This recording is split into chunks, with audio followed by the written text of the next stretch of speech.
হরিণের নাভি থেকে তৈরি হয় কস্তুরী। কস্তুরী একটি নাম যার সঙ্গে জড়িয়ে আছে প্রাচীন ইতিহাস, রহস্য আর এক অনন্য সুগন্ধ। এটি মূলত পাওয়া যায় একটি বিশেষ প্রজাতির হরিণ থেকে।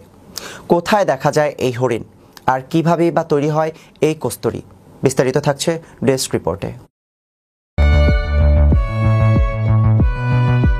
কস্তুরী একটি নাম যার সঙ্গে জড়িয়ে আছে প্রাচীন ইতিহাস, রহস্য আর এক অনন্য সুগন্ধ।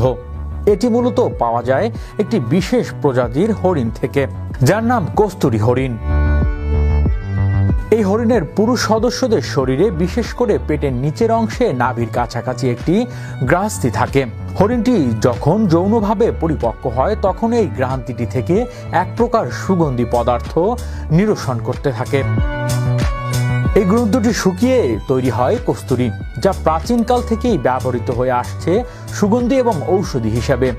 আয়ুর্বেদ, চীনা হার্বাল চিকিৎসা সহ বিভিন্ন ঐতিহ্যবাহী চিকিৎসা পদ্ধতিতে কস্তুরীর ব্যবহার রয়েছে। বিশেষজ্ঞরা বলছে কস্তুরীর সুগন্ধ এতটাই তীব্র ও দীর্ঘস্থায়ী যে কথিত আছে এর এক ফোঁটা যদি কোনো স্থানে পড়ে বহু বছর পরও সেই স্থানে সুগন্ধ বজায় থাকে।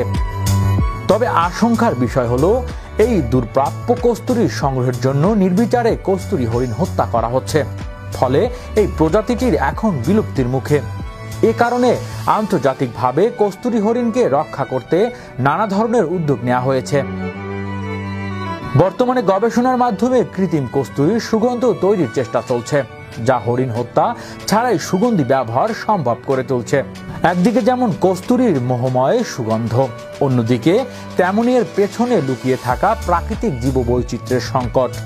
সময় এসেছে কস্তুরীর ঐতিহ্য ধরে রাখার পাশাপাশি কস্তুরীর হরিণ সংরক্ষণের দিকে নজর দেওয়ার। হৃদয় আশিস, বিশ্ব বাংলা 24 নিউজ ডেস্ক।